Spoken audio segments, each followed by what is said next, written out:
was not born into power. He searched for it with his mind. He crossed empires, religions, and rulers before finding truth under the Prophet. In the heat of war, he didn't lift the sword. He lifted the plan. This is the unseen legacy of Islam's quietest conqueror. Before we begin, make sure to subscribe for more cinematic Islamic history content.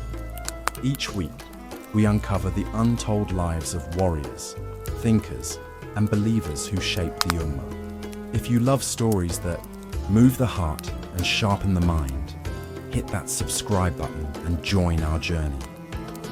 He was born not among swords or scrolls, but among fire. Long before he ever heard the names Muhammad or Jibreel, long before he would walk beside the Prophet and offer the idea that would save Medina, he was just a boy from Persia, a son of privilege, a child of a religious elite, surrounded by the embers of Zoroastrian flame. His birth name was not Salman, it was Rusbeh, though that would later fall away when his soul would finally find its real identity. In the grand fire temples of Isfahan, in a community of wealth and devotion, Rusbeh's future had been set. He was chosen by his father to one day become the guardian of the sacred fire, the eternal flame worshipped by Zoroastrians as the symbol of purity, wisdom, and the divine presence. Even as a young boy, he had a contemplative mind. He watched the flames not with awe, but with questions. Why must a god be contained in a flame? Why must it require fuel to survive? His father, a prominent priest, noticed his son's discipline and spirituality, shielding him from the outside world as he rose to prestige in the temple ranks. But as Rusbeh matured, so did his doubt. Day by day, the fire began to lose its mystery. He would stare at it for hours asking, does truth truly flicker like smoke? One day, while running errands for his father, Rusbeh stumbled upon a small group of Christians worshipping in a simple church outside the city. Their prayers were humble, their voices soft, no gold, no altars, just men and women praying to one God, not a flame, not a statue, a God unseen, but deeply felt. He was pulled in, captivated, not by the ritual, but by the simplicity. When he returned home, he asked bold questions, dangerous questions. He asked why they only worshipped fire, when others worshipped a God who couldn't be seen, only known. His father was furious. The next day, he physically confined Rusbeh inside the home, locking doors and assigning guards, as if truth could be imprisoned. But the conviction had already taken root. That night, he escaped, without permission, without guidance, without support. He left his father's home, his wealth, his status, to pursue a faith he didn't even fully understand yet. He traveled first toward the Levant, then deeper into Christian monasteries where he served priests, studied texts, and absorbed theology by sweeping floors, serving meals, and memorizing scripture. With every stop, Rusbeh sought the same answer, that burned in his chest like a second fire. Where is the final prophet the signs speak of? Again and again, the monks and teachers told him, he has not yet come, but he will come. And he will appear in the land of date palms, between two lava plains. That land, they said, was near Arabia. For years, he continued his journey from one monastery to another, from Syria to Mosul to Nisibis and beyond. His teachers grew older. Some passed, some died in his arms. With each transition, he was told the same secret. The next prophet will come soon. Stay near the Arab lands. Watch for signs. Beyond the desert. Beyond Quraysh. One day, traveling with a caravan toward Arabia, Rusbeh, still searching, was betrayed by the very people he trusted, sold into slavery, and later into the ownership of a Jewish man living in Yathrib, he found himself shackled, not just by desperation, but by chains. He was no longer a seeker, but a slave, in the very land his teachers had described, the land of date palms, bounded by blackened volcanic plains, forced to perform brutal manual labor, digging, planting, and watering. Rusbeh now waited, not with books, but with calloused hands and blistered feet. Still, his soul whispered, "Wait, he's coming." The stories began to reach the outer edges. Of Yathrib first, a man from Mecca, claiming prophethood, a man who rejected idols, a man who spoke of the one true God, a man who was kind to the orphan, gentle to the slave, modest in his claims, but mighty in his message. Rusbeh listened, from doorways, from crowds, eavesdropping on the tales spreading through the city about a man named Muhammad, a traveler, a shepherd, a merchant of honesty, and now a prophet. He couldn't yet move. His owner forbade him from roaming. But Rusbeh's heart had already begun the journey. At night, he would collapse on his cot and ask Allah, "If it's truly him, let me see it in him." Weeks passed, then months, then, finally, after the Prophet migrated from Mecca to Yathrib, and the community began building itself from the ground up, Rusbeh found his chance. A relative of his owner invited the Prophet to their garden for a gathering. It was his moment. Rusbeh collected a small offering of dates and approached the Prophet cautiously, his voice shaking, his heart torn between disbelief and hope. He offered the food and watched, waited. He had been told by one of his Christian teachers that the final prophet would accept gifts, but never charity, so he called it sadaqah and watched as the Prophet refrained from eating. A wave of electricity passed through his limbs. The next day, he returned with more dates and called it a hadiyah, a gift. This time, the Prophet reached for the fruit and shared it with those around him. Rusbeh trembled. 2 signs confirmed. 1 remained. He returned another day, heart pounding, pulse in his throat. The Prophet was in the graveyard of Baqi, attending a funeral with a few of his companions. Rusbeh came closer, trying to blend into the quiet crowd, scanning the Prophet's back with anxious eyes. His final teacher had told him that one last sign would remain without doubt, the seal of prophethood, a unique physical mark between the Prophet's shoulders. He walked around slowly, trying not to draw attention. When the wind shifted and the Prophet moved slightly to adjust his garment, Rusbeh saw it, a small, raised area of flesh, like a dark birthmark surrounded by a few hairs between his shoulder blades. His breath caught in his chest. He couldn't move. That was it, the final sign. His knees weakened beneath him. The years of wandering, slavery, betrayal, and nights soaked in tears led to this instant. The skies of Persia, the mountains of Syria, the deserts of Arabia. All so he could behold this. He wasn't shocked. He was complete.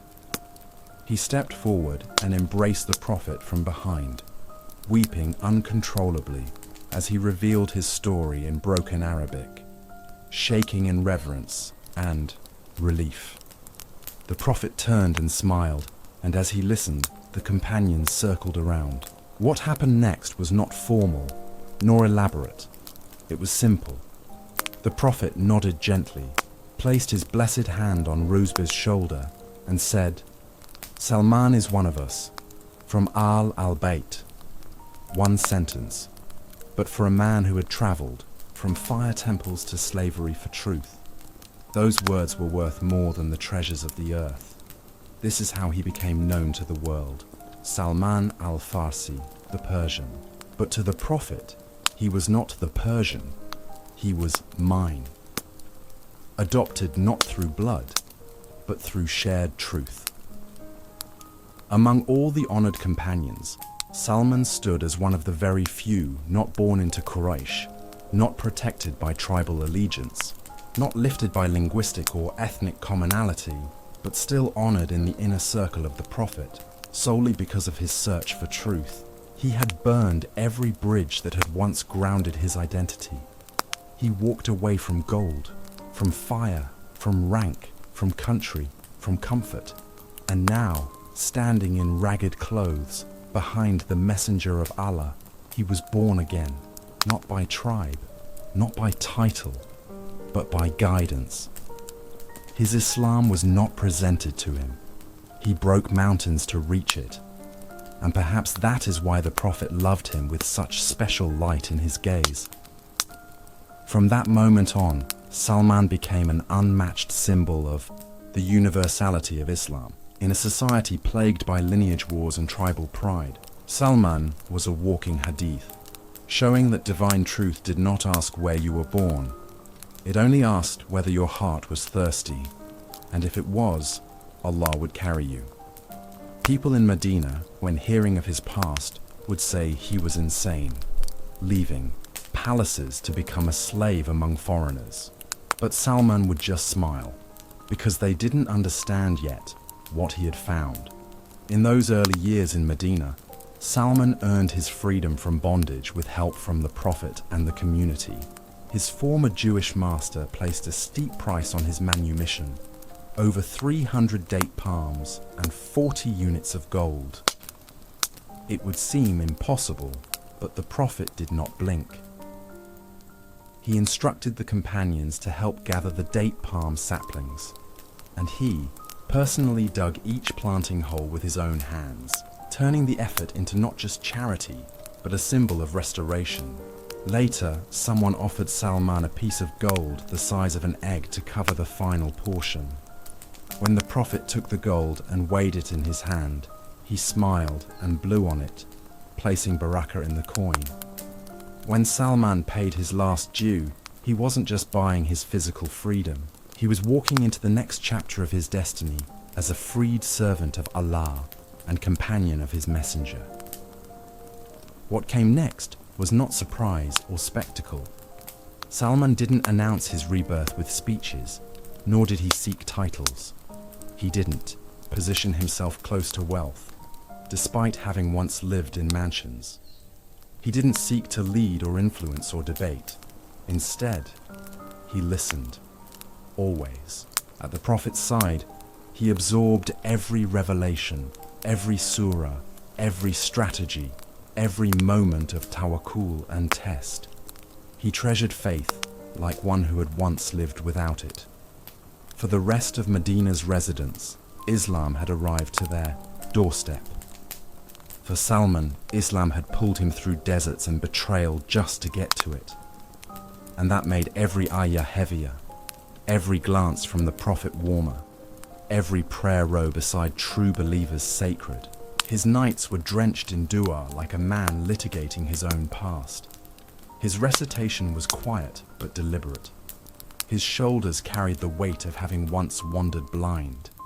He had learned to see, and now he refused to ever close his eyes. Again, the man who had once been chained to trees in the gardens of Yathrib was now free, not just in body, but in spirit. And though he stood among men who had fought in battles, memorized the Quran word for word, and were handpicked by divine destiny to walk the Prophet's path, Salman's worth was never measured by lineage or land.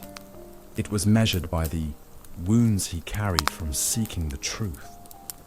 That's why, when the Prophet split the companions into pairs, many hoped to be assigned to someone wealthy or well-connected. Salman was chosen not by one, but often by prophetic intervention, pulled forward. Not once did the Prophet hint at Salman's background as a deficiency. He didn't call him the fire worshipper, or the foreigner, or the slave. He once saw more honor in him than many whose names bore generations of Qurayshi prestige. In fact, when the status-driven mockery reached its peak and the phrase, "Salman is not from the Muhajirun or the Ansar" was uttered, the Prophet silenced the claims and said, "Salman is from us, al-Bayt." That declaration, quiet and few in syllables, shattered centuries of hierarchy. He belonged not just to Islam, but to the prophetic household. Yet Salman himself always walked behind, never ahead. In gatherings, he sat among the poor. In processions, he was quiet. In knowledge, he was careful and reflective. He was not among the most quoted companions. Yet when he spoke, people listened. He was not known for military command. Yet his mind, as later events would prove, would command moments that would shape victory itself. In the following months and years, Salman served Islam not through spectacle, but consistency. His faith did not surge with battle cries, but matured in the company of divine words. In private, he fasted more days than he ate. In hardship, he gave more dirham than he kept. And in the heart of the rapidly growing Ummah, his presence was like shade in the desert, not dazzling, but life-saving. Even as Islam expanded beyond Medina, into Quraysh, into the tribes of Hawazin and Thaqif, into the glance of empires watching from afar, Salman remained a symbol of quiet strength. He did not seek validation, because he had already lived the life of a seeker. He had burned his comforts and watched his status shrivel, just to read words in a language he was never raised in. His Arabic was not fluid at first, but faith doesn't require fluency. It requires fire in the heart. And Salman had flames that no Zoroastrian altar had ever taught him how to tame. His life in Medina overlapped with some of the most historic moments in the Prophet's mission. Moments most remember through the swords of Ali or the du'as of Abu Bakr. But Salman was always there, before the trench would be dug, before the stakes would be measured, before a city would face its greatest siege. It would be Salman's voice that would change jihad into strategy and defeat into survival. But that clash was still coming. For now, he remained quietly folded within the fabric of the Prophet's growing vision, an architect not of walls, but of hearts. He helped construct Masjid al-Nabawi with his own hands, brick by brick, shoulder beside shoulder, with the Prophet and others. Salman laid physical foundations for what would soon become the spiritual center of the world. Each brick, each stone was not a favor, it was repayment. Repayment for every moment he'd spent living in doubt. Salman al-Farsi had found what all men long for, purpose not defined by who he was, but by what he was willing to sacrifice. Though the Arabs had once looked at him as a stranger, though his Persian tongue staggered against their verses, Salman's sincerity carved a space among companions greater than blood. His eyes, they say, were always moist, not because of weakness, but because he remembered the fire. Not just the literal fire of Zoroastrian altars, but the burning he once carried in his chest, the confusion, the disconnection from truth, the hopeless search for something real. He never forgot what it meant to not know Allah. And so now, having found him, he never let go. Companions would describe him years later as the man who knew the world wasn't what it seemed.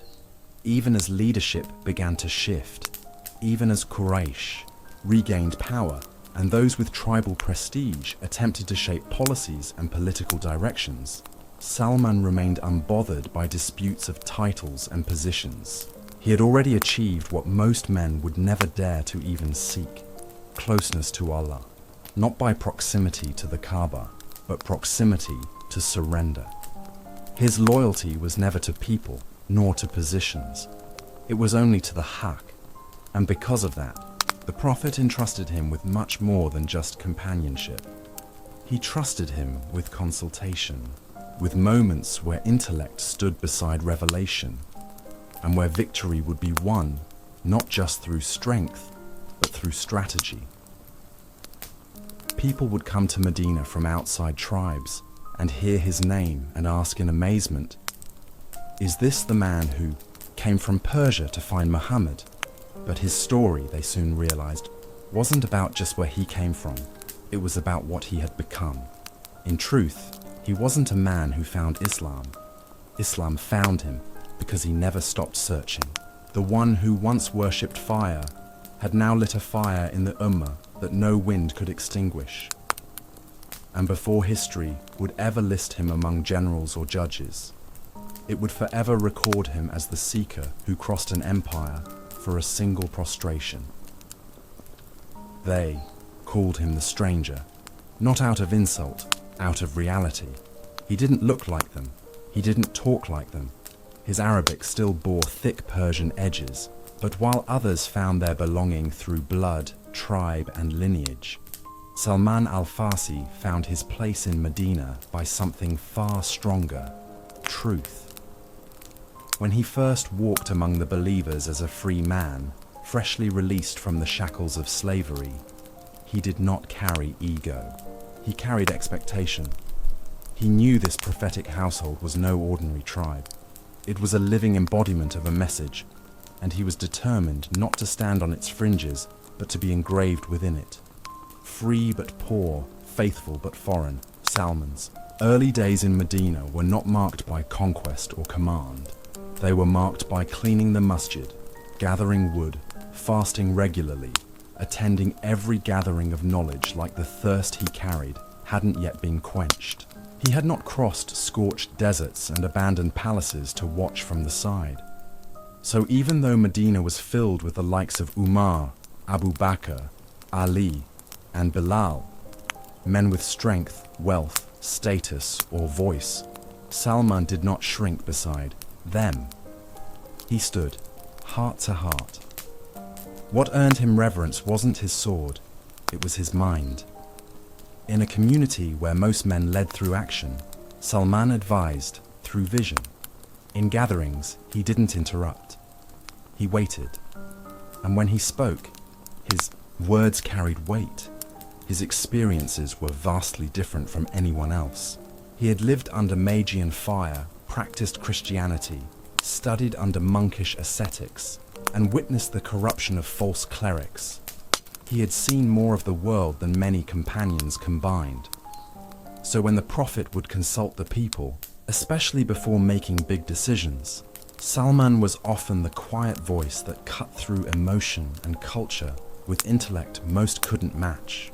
His perspective wasn't clouded by Meccan bloodlines or tribal rivalry. It was wide, rational, rooted in humility and clarity. Still, the unspoken tension of being an outsider occasionally lingered. Some would say, perhaps without malice, perhaps with it, Salman is not Muhajir, not Ansari, not from Mecca, not from the helpers of Medina. Neither migrated with the Prophet, nor owned lands with the locals. He didn't have a group, but he had something greater: divine designation. The Prophet heard those whispers and put his hand on Salman's shoulder, looking at the crowd, and said, "Salman is from us, the people of the house." That sentence, spoken without fanfare, became a historical earthquake. In a society where identity was tied to family, and family linked to legacy, the Prophet had chosen to claim a Persian convert slave as part of his own house. This wasn't just endorsement, this was elevation, not in social status, but in spiritual belonging. The companions never looked at Salman the same way again. And strangely, Salman never changed. That declaration did not make him walk with a straighter back or raise his voice proudly in gatherings. His humility rooted deeper. His private worship increased. His helpfulness multiplied. If anyone had the right to use that title for political gain or personal command, it was him. But Salman didn't weaponize love. He guarded it. He wore his closeness to the Prophet like a secret only known to the wind that blew through his prayers. Even when he sat next to Ali or Ummah, powerful men who would later lead empires, Salman continued to serve with the same raw grace as a newcomer, watering the mosque plants at dawn. In the streets of Medina, children would call out to him, not by name, but by prayers. "Tell us about the Prophet," they'd say. "You were close to him." And he'd smile gently, never exaggerating, never selling memories for attention. He'd tell them stories not of battles or victories, but of how the Prophet walked gently through dates trees, or how he made wudu even when he wasn't about to pray, or how he listened more than he spoke. This was Salman's rhetoric, to lead people's hearts not through grandeur, but through preserved subtleties. Later, when he would meet Christian delegates who came to visit Medina, they would speak to him first. His Persian heritage and deep knowledge of their scriptures gave him a natural bridge to dialogue, which the Prophet valued, and which the Ummah, even today, barely understands. But what might be most powerful about Salman's early years in Medina is that he embodied the essence of Islam's universal message. He was proof it wasn't about tribe, that Islam could erase every line drawn by man and keep only the ones drawn by sincerity. While others talked about equality, Salman lived it. He ate with the poor, despite being worthy of sitting with leaders. He never owned a home. When companions compared the generosity of different tribes, the Prophet made sure none forgot what Salman had given up just to pray in Medina. If faith were at the Pleiades, Salman, and men like him, would have reached it. That wasn't a compliment, it was prophecy. What set Salman apart in those days wasn't just his intellect or his wisdom. It was that he carried the weight of gratitude in everything he did. His faith didn't come through inheritance.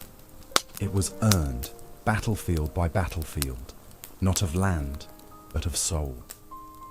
In a time when many were still unlearning Jahiliyyah and tribal screening, Salman had long shredded those filters. He saw every man, woman, Arab, non-Arab, leader or servant as equal before the one who guided him through the deserts into the arms of the final messenger. His Islam was not romantic or idealistic. It was mature, wounded at the roots and healed through revelation. That's why his advice was different. He didn't speak to please. He didn't say what leaders wanted to hear. He wasn't trying to prove anything. He simply placed truth on the table and waited. And those closest to the Prophet learned to recognize, when Salman gave an opinion, it came from a place not of ego, but of experience carved by sacrifice. That's why, during times of tension, war and planning, the Prophet would consult him strategically. He had seen the formations and warfare of the Romans. He understood the imperial psychology of the Persians. He had survived slavery in agricultural economies and knew the weak points of merchant systems. His mind was a repository of living intelligence, yet he never acted like a scholar. He sat shoulder to shoulder with everyone, made wudu where the children played, paid attention when preaching turned into routine, and never inserted himself into fame. This balance of humility with capability made him invaluable, not the ambitious kind who ask for roles. They were the ones reluctantly handed leadership because the Ummah trusted nothing else. But recognition doesn't only come from titles. It comes from being remembered correctly when others forget. Years would pass from those Madinan days, and the household of the Prophet would endure heavy trials, fitna, civil war, dynasties replacing shura. But through each wave of change, Salman's name remained untainted. Not once was he associated with a faction driven by greed. Not once did his silence protect oppression, nor did his speech betray unity. Whenever he could, he advised. When he couldn't, he stayed quiet. Not the cowardly quiet that avoids blame, but the wise quiet that knows when truth will be drowned out by politics. And in this stillness of service, his legacy built itself. The younger Sahaba would watch him without realizing the storm he had come through. They saw a gentle Persian man with a weathered face and soft eyes who tended to gardens and broke his fast with dry bits of barley. But they didn't all know the story, that this man had once walked away from a palace dressed in silk, that he had once knelt beneath a crucifix listening to a bishop cry false tears, that he had once handed his own freedom away just to keep following the map to Medina. Some took advantage of his humble ways, interrupting him in gatherings or asking him menial tasks without even realizing the status he had. But he never flinched, never reminded them who he was or whose eyes he had cried in front of. Only a heart that isn't thirsty for recognition can survive invisibility with joy. Among the most beautiful examples of the Prophet's affection for him was the nickname many companions whispered with gentle smiles, Abu al-Khair, the father of goodness. Not because he sired children widely, but because every decision Salman made, every word, counsel or gesture was filled with khair, goodness, barakah. The Prophet once advised the Muslims to follow the example of those from previous nations who embraced Islam with conviction. Behind that was Salman, a bridge between civilizations, a proof that Islam was never for Arabs alone. It was for those willing to burn birthright in pursuit of divine light. And Salman, not Ummah, not Ali, not Khadijah, was the first seeker to cross civilizations for nothing but faith. Salman's early Madinan period soon became the spiritual blueprint for how converts and outsiders could thrive in an Arab majority Muslim society. The Prophet didn't patronize him with gestures of inclusion.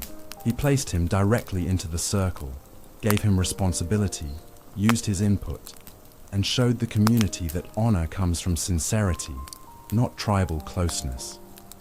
That small testimony, Salman is from us, al-Bayt, healed centuries of ethnic pain more quickly than legislation ever could, because it came from the living mercy himself, and that was Salman's secret. Not that he carried scars, but that even with scars, he walked softly, loved deeply, thought clearly, and never stopped being a servant, even when others wanted him to become something more. In the politics of religion, he remained spiritual. In the noise of leadership, he remained Shrius, and in a city filled with legacy giants, Salman al-Farsi stood tall without ever raising his voice. The winds were changing over Medina, not the desert breeze rolling through palm groves, but darker winds from the north, from Quraysh, from tribes who had once simply opposed the Prophet politically, now sharpening swords together with one ambition: eliminate Islam before it rooted itself too deep. After the Muslims had faced loss at Uhud, and with their growing influence in the region, a coalition formed, an army of tribes, warriors, mercenaries, and loyalists, determined to march on Medina and crush the growing Islamic State once and for all. It wasn't just an invasion, it was a united declaration of war from across Arabia. And the Muslims didn't just fear battle, they feared extinction. This was no ordinary fight, this was survival. And for the first time, the Muslims would face a conflict not by choice, but on their doorstep, in their own city. Among the many companions around the Prophet during those grim days, one remained silent longer than most: Salman al-Farsi. His silence wasn't uncertainty, it was calculation. Ghazwat al-Khandaq, the Battle of the Trench, wasn't won on a battlefield soaked in blood. It was won on a blueprint soaked in vision. When the Prophet gathered his closest companions to consult on how to defend Medina, the climate in the room was anxious. The approaching army, some counted 10,000 strong, would outnumber the Muslim defense 3, perhaps 5 to 1. The Muslims had never before faced such an existential threat. Suggestions poured in. Stand and fight inside the city. Guard only the masjid. Break into smaller groups. Ask for mercy from select factions. But then a calm, collected voice spoke. Salman. He suggested something Arabia had never seen before. Something radical. Something outlandish to many. Dig a trench. A long, wide, deep moat-like ditch surrounding the vulnerable side of Medina. He explained that in his homeland of Persia, such tactics had often been used to protect cities from siege armies and cavalry. It required engineering, planning, manpower, and trust, but it would neutralize the biggest threat: horses. Arabia's warfare rode on cavalry charges. Take away open ground, and their formations fracture. The companions stared at him. Medina's defenders were farmers and shepherds, not trench engineers. But the Prophet locked his gaze on Salman and smiled. He not only approved of the plan, he made Salman the lead strategist for the operation. It was a profound moment. A Persian convert slave just a few years prior was now being entrusted with the physical defense of the Prophet and the entire fledgling Ummah. The Sahaba grabbed their tools, shovels, axes, picks, and under Salman's instructions, the city began to transform, not with walls, but with earth.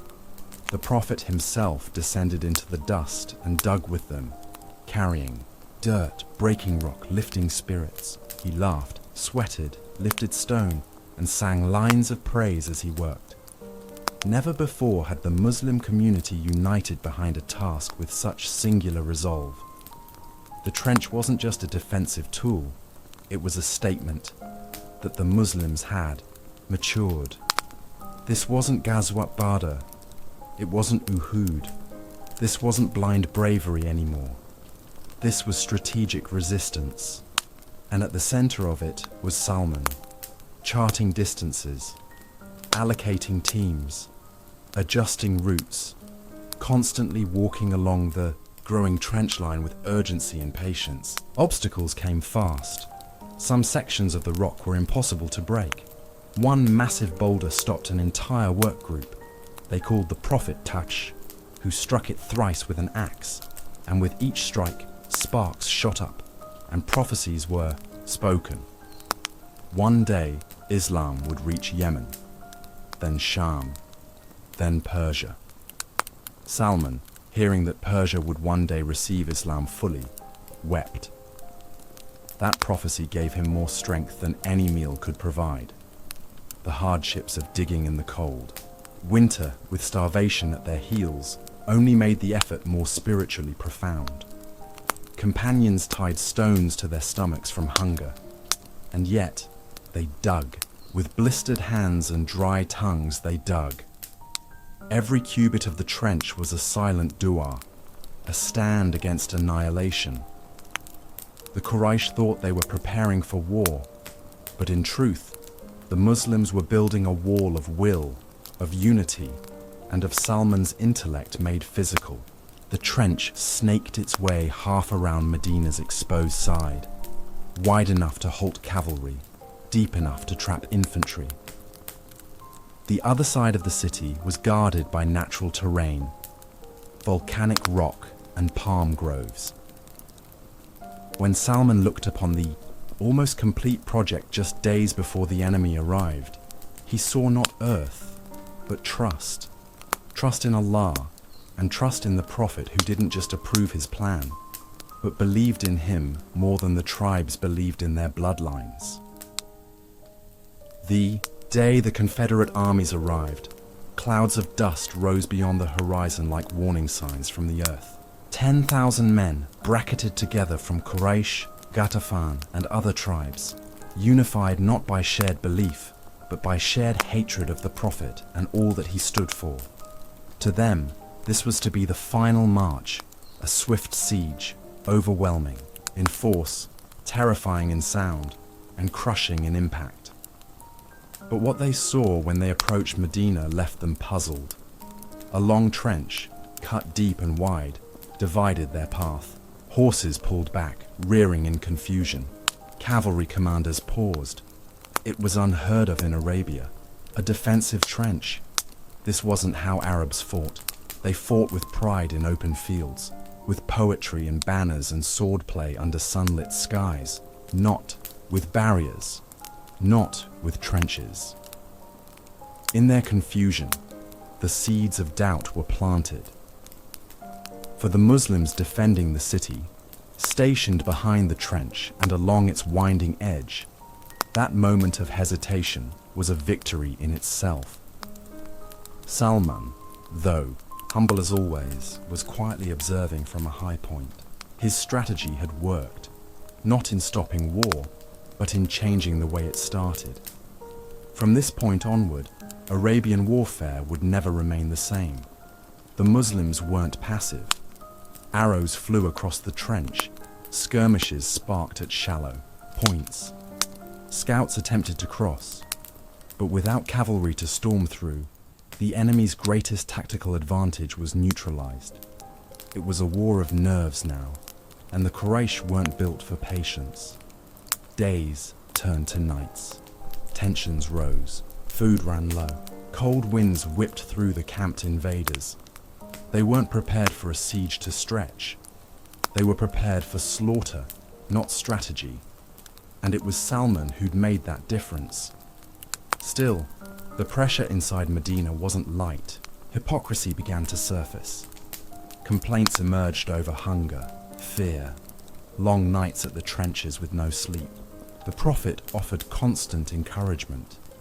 He walked among the Muslims, reciting Quran, praying with them, lifting their morale voluntarily.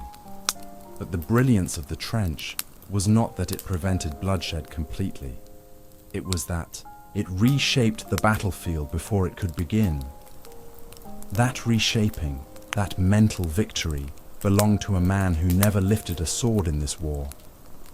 Only a shovel, only sketches, only maps and measurements. That man was Salman. The Quraysh attempted. Infiltration repeatedly. One warrior breached the trench, Amr ibn Abd Wud. A fierce duelist whose fame absorbed fear like steam in a cave, he leapt across one narrow pocket and shouted for a challenge. The Prophet didn't panic. He asked, "Who will go out to him?" And Ali ibn Abi Talib, with the fire of youth and the blood of bravery, responded, not once, but 3 times, and went forth. The duel between Ali and Amr would become legendary and end in the Quraysh's humiliation. But while the duel receives praise in pulpits, it only happened because the trench forced an isolated crossing.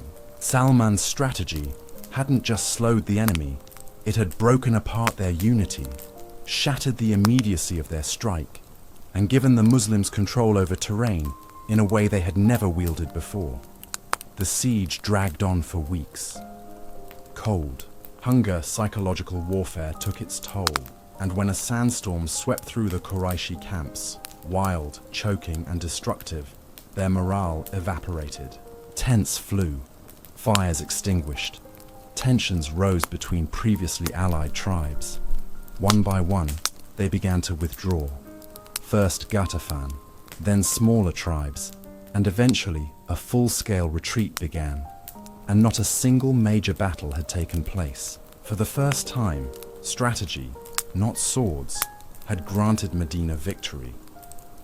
The Muslims stood, exhausted but untouched by massacre. As the tents disappeared across the horizon and the campfires of the Confederates turned to ashes, the Prophet stood with his companions and declared, "From this day forward, the Quraysh will never come to you. From this day on, you will go to them." That statement was not only prophetic, it was strategic recognition.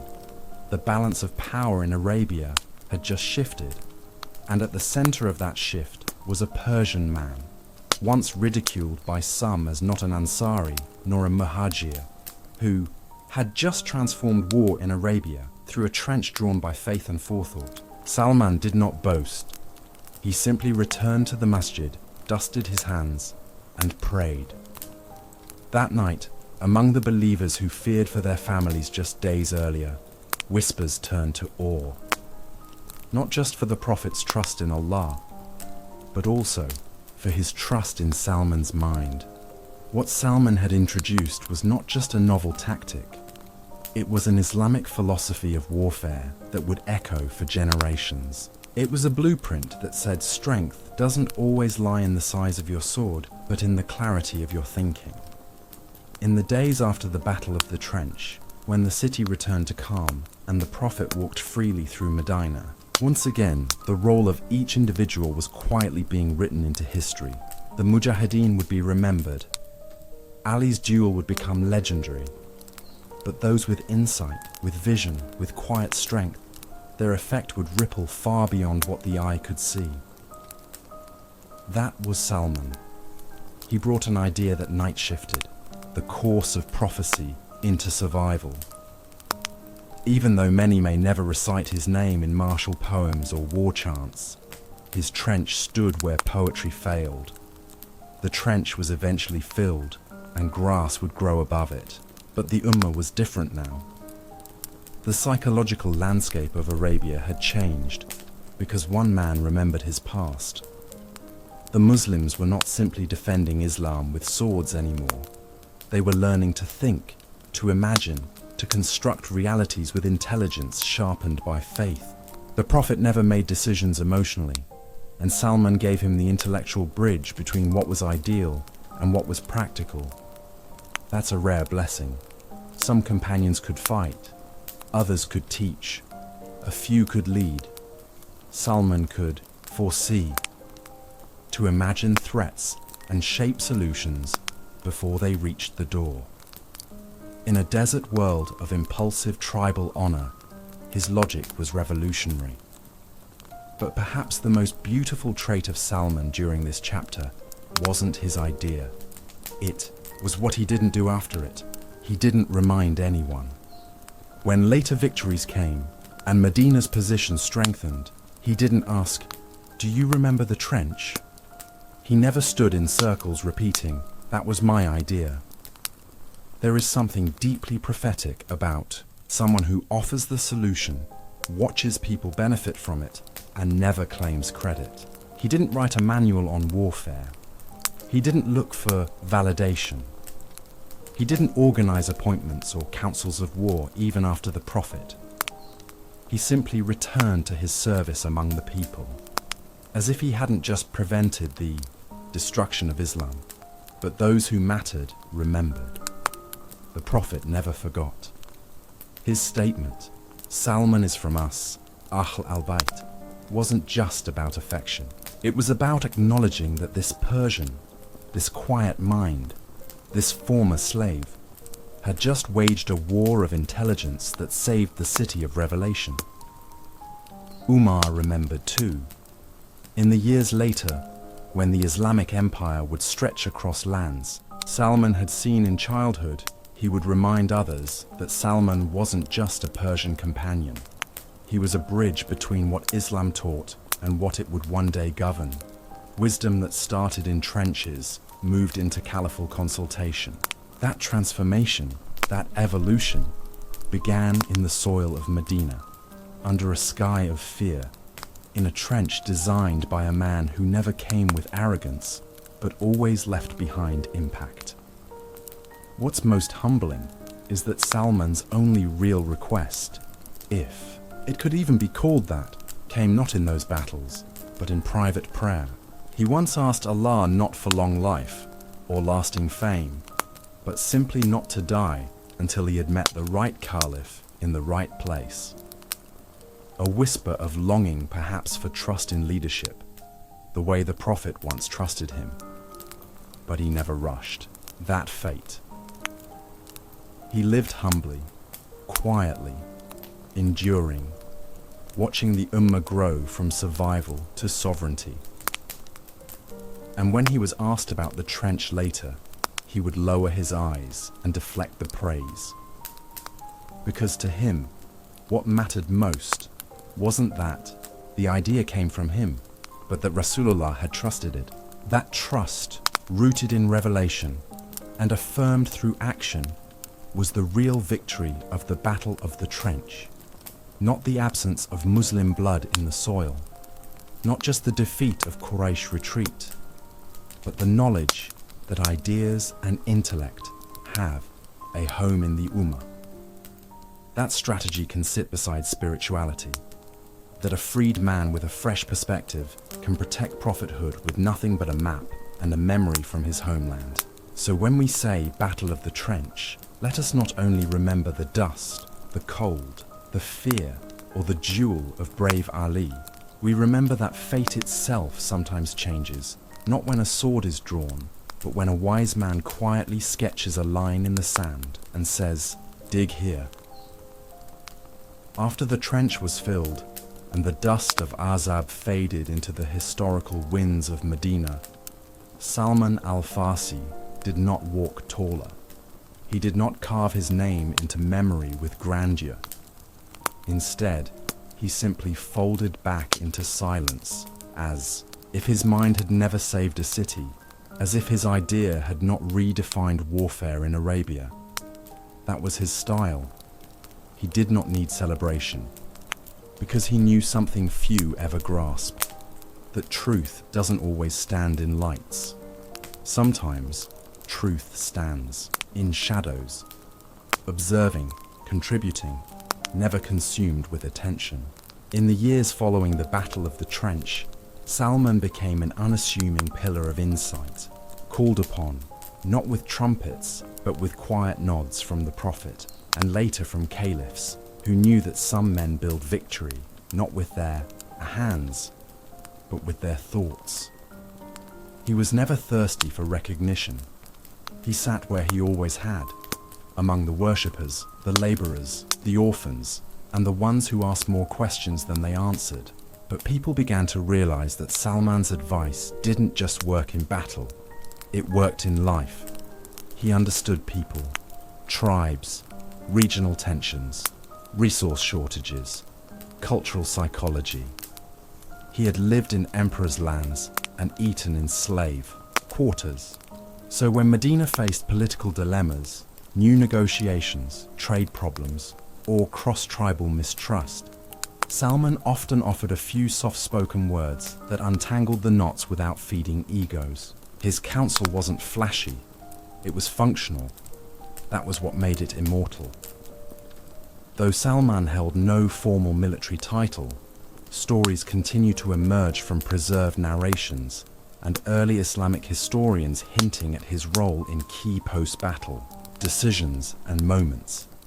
During internal tensions among the Ansar and the Muhajirun, moments laced with fragile pride and wounded identity, he reminded Muslim leadership that balance didn't come from choosing sides, but from prioritizing principles.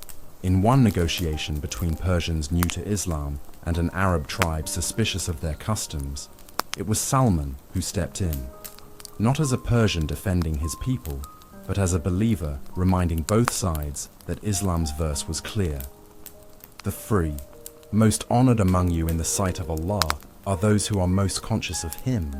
When delegations from Christian and Jewish tribes came to inquire about Islamic law, the Prophet at times asked Salman to translate, to explain, or to host them initially.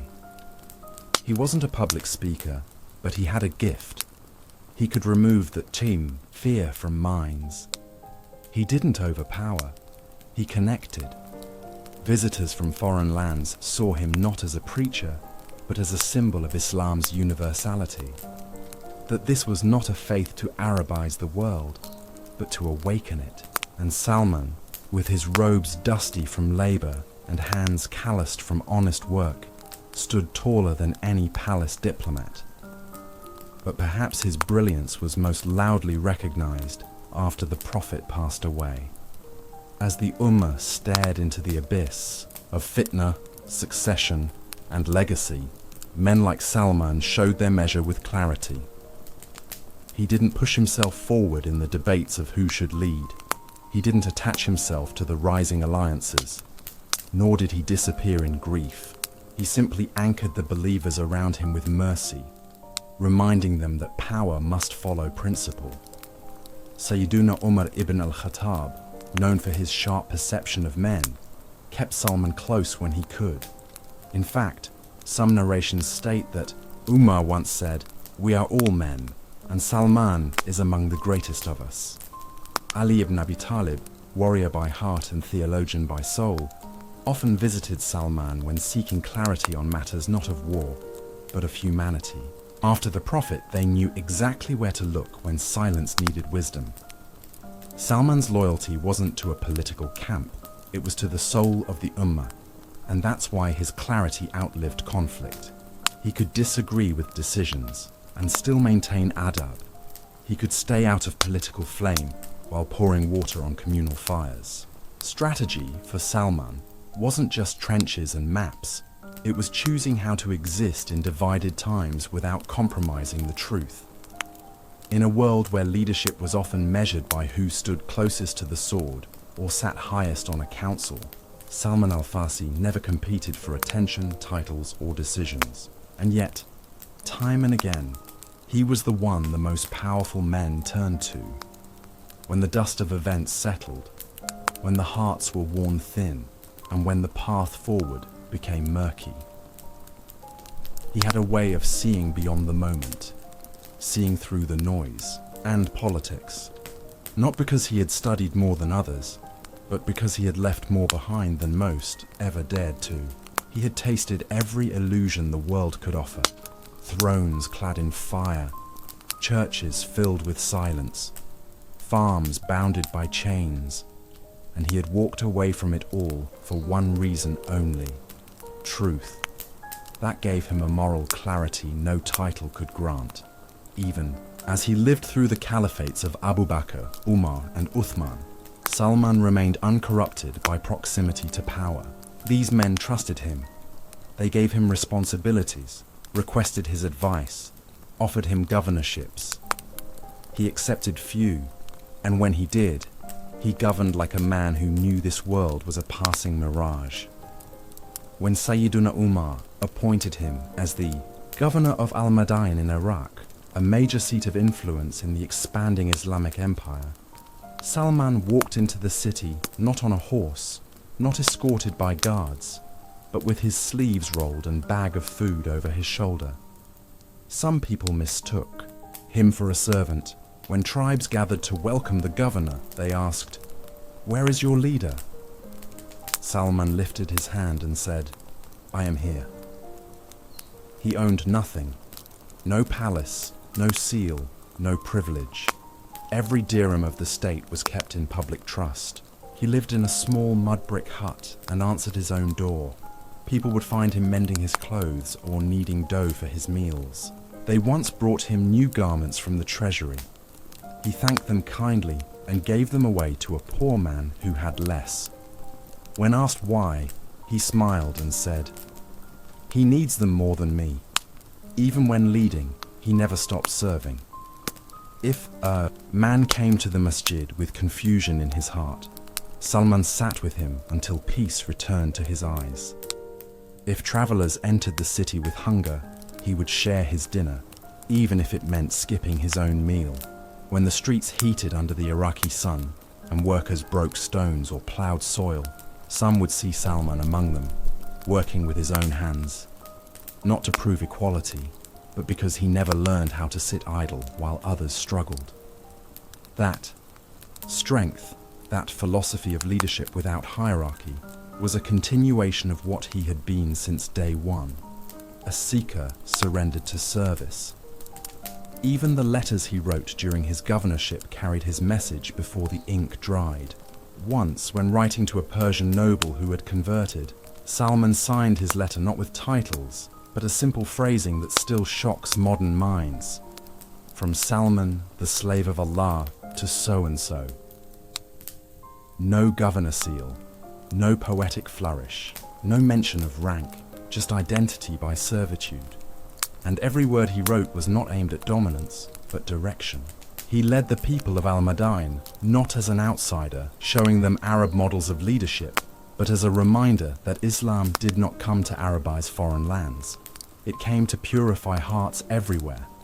Despite his immense cultural background and strategic mind, he never used his Persian roots as a source of pride, and yet he never erased them either. When asked about his lineage, he would say, "I am Salman, son of Islam." That made him loved across generations. He wasn't confined to Arab history, Persian folklore, or political ambitions.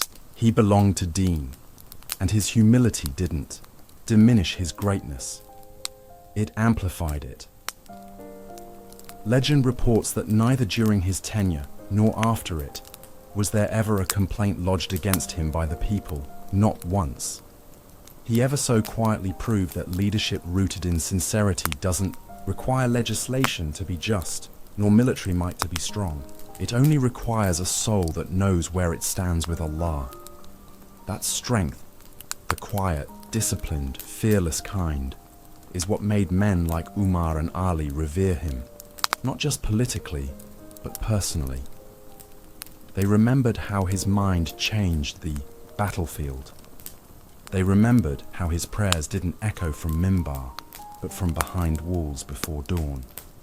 They remembered how he carried no desire to speak, but when he did, silence fell like revelation. They respected him not for how often he spoke, but for how powerful he became simply by staying present and principled as the Ummah's shadows grew longer. Salman's greatness wasn't made in the eyes of people crashing their hands in applause.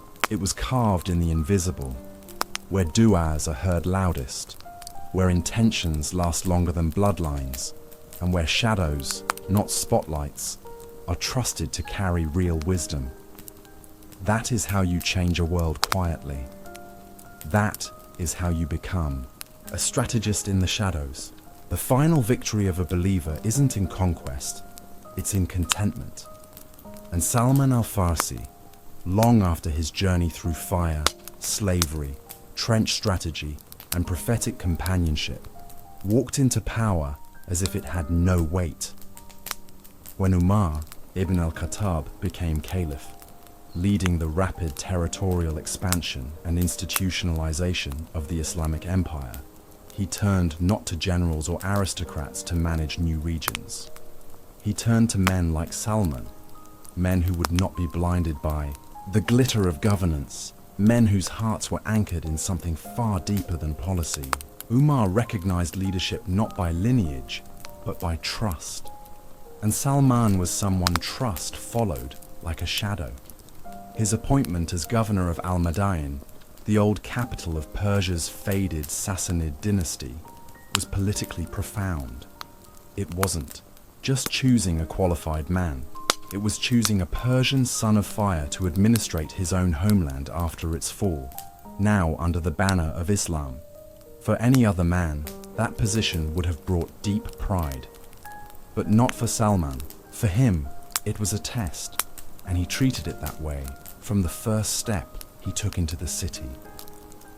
Most governors in those years arrived with guards, fanfare, and declarations. The people of Al-Madain waited at the gates to receive the new wali, with protocol. But when a dusty figure in a patchworked thorb walked through the marketplace, holding a single bag and a wooden bowl, the crowd didn't blink. They assumed he was a traveler or a servant. Only when elders who had met Salman in Medina recognized his face did the truth stun the city. This was the governor. No entourage, no fine robe, no gold-trimmed cloak, just a small satchel and a smile that belonged to someone who hadn't changed at all.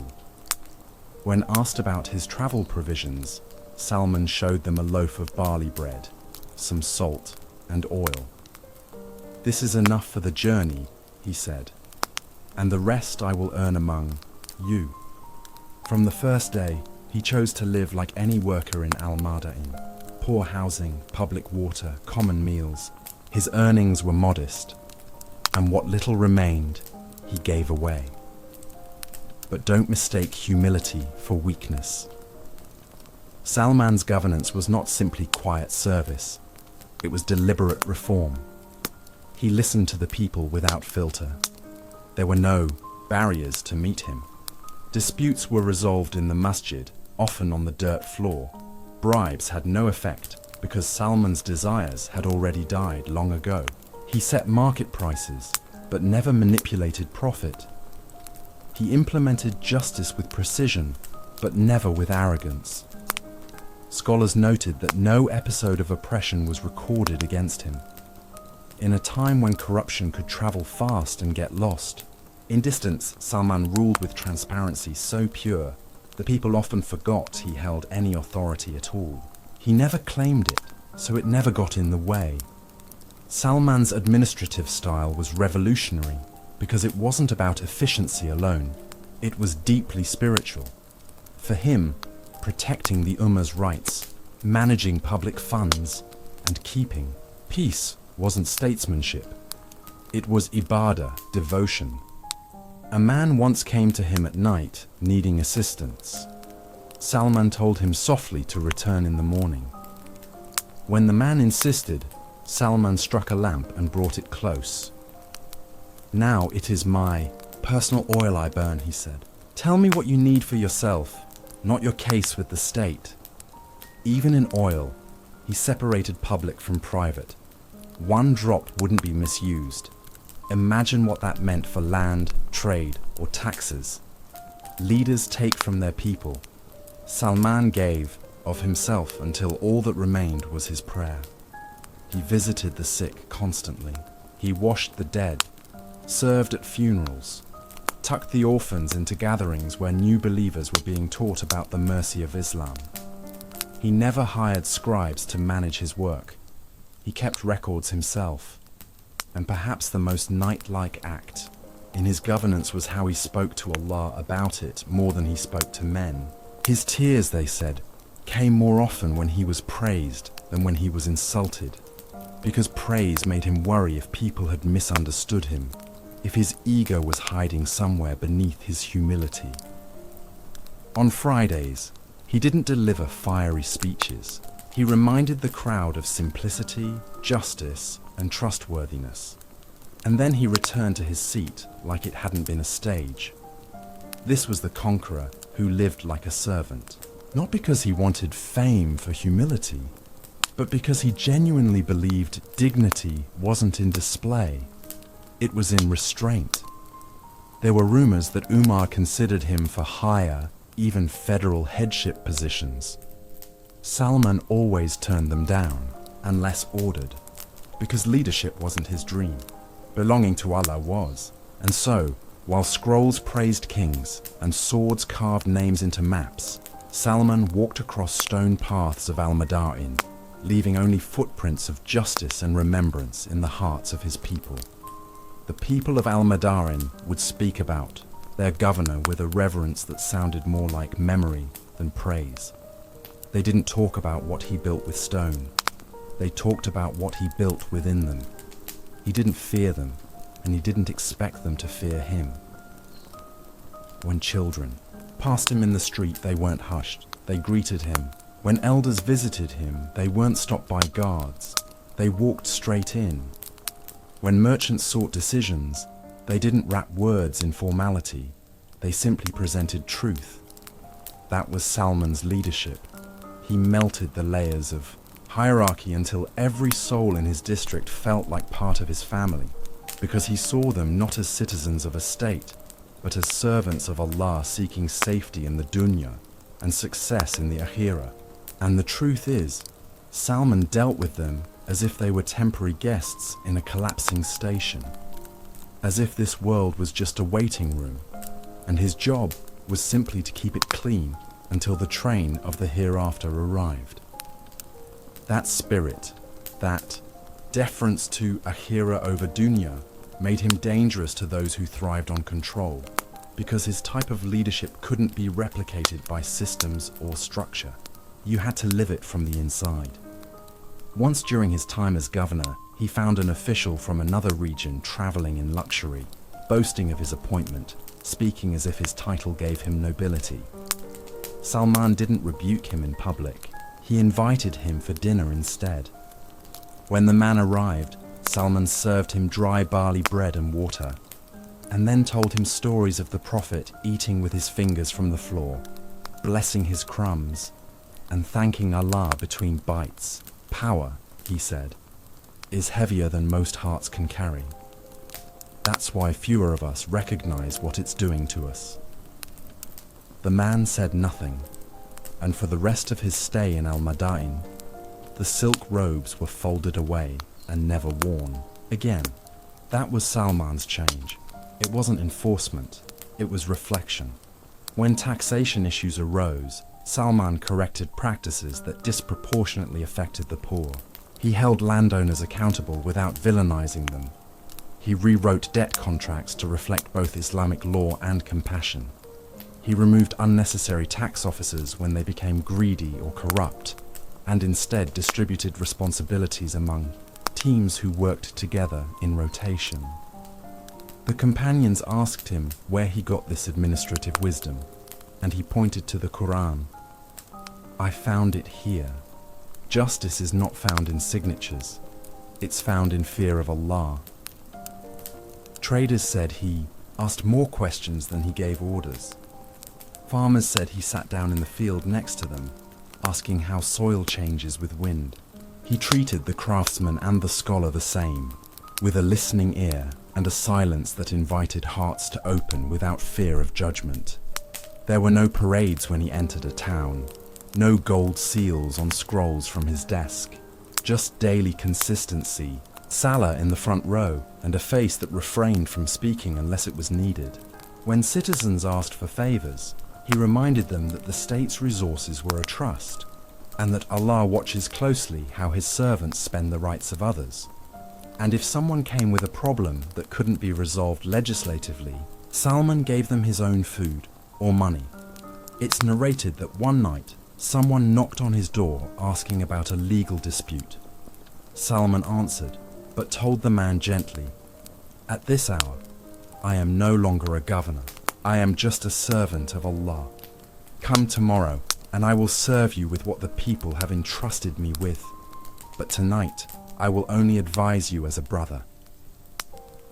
It wasn't a stunt. It wasn't an act.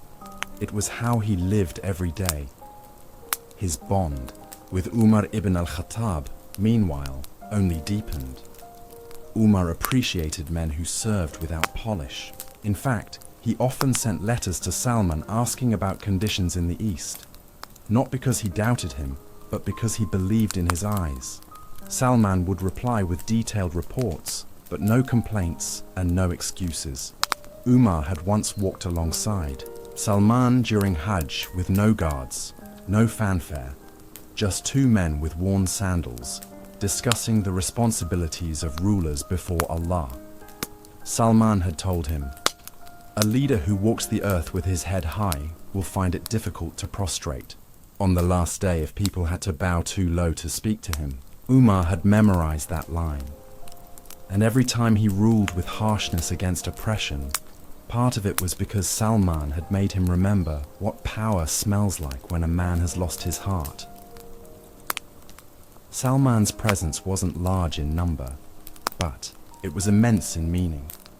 And his model, his simplicity, his refusal to let status stain worship became a ripple that others tried, even faintly, to emulate. He wasn't loud, but the Ummah always felt his absence when he wasn't there. This was a conqueror born not of armies or battles, but of silent institutions built through barakah and amanah. The empire grew, not by conquest alone, but because men like Salman made conquered hearts feel safe under Islamic rule. That safety came not from the sword, but from the smile of a man who still swept his own doorstep. That's what made him unforgettable. Even after ruling one of the most significant cities in the Islamic world, Salman al-Farsi never saw himself as a ruler. The title never sat upon him, only his taqwa did. And when his tenure as governor came to an end, he stepped down exactly as he had stepped up, silently, willingly. and without resistance. He did not request an extension, did not make claims of unfinished work, and did not appoint anyone in his name.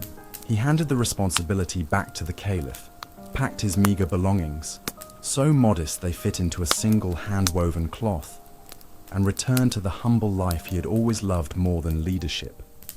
As he walked away, the people wept, not because their ruler had been removed, but because their brother was departing. The craftsmen, the widows, the workers in the fields, they all knew that kind of ruler doesn't return twice. And Salman, as he always did, vanished into simplicity, never using his reputation to leverage status again.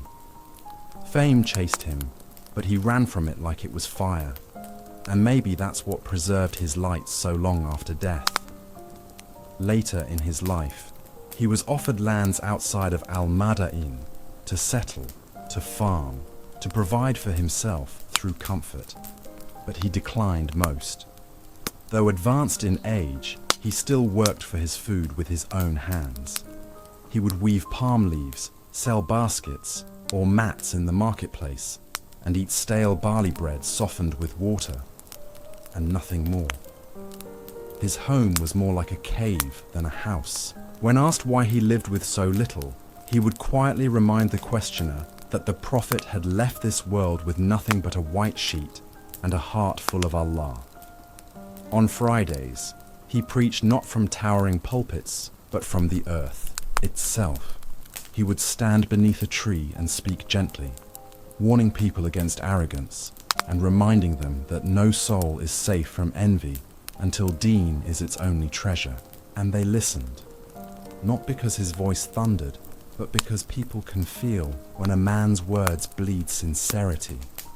And Salman spoke with the softness of someone who had allowed the dunya to die inside him long ago. There is one narration that captures his spirit fully. A man visited him and noticed his home was nearly empty. A mat, a flask for water, and one pot for cooking. When asked, "Where is your furniture?" Salman smiled and answered, "We have another house. We are only passing through this one." In that response lies the essence of his leadership. He didn't just believe in zuhd, asceticism. He embodied it. He didn't just reject materialism. He showed the world how empty luxury looks when compared to clarity and purpose. To Salman, governance was a window of accountability, not a badge of honor. And when the window closed, he didn't long for it. He leaned harder into worship. It's said that in his final years, he would fast nearly every day, praying long into the nights, asking Allah for husn al-khatimah, a beautiful end. Because even after all he had done, he still feared Allah as though he had done nothing. And that fear, that deep living connection to the hereafter, is what made his advice as a governor so precise, his dua as a scholar so powerful, and his silence as a man so defining. It's important to realize that Salman never converted to Islam. He journeyed into it.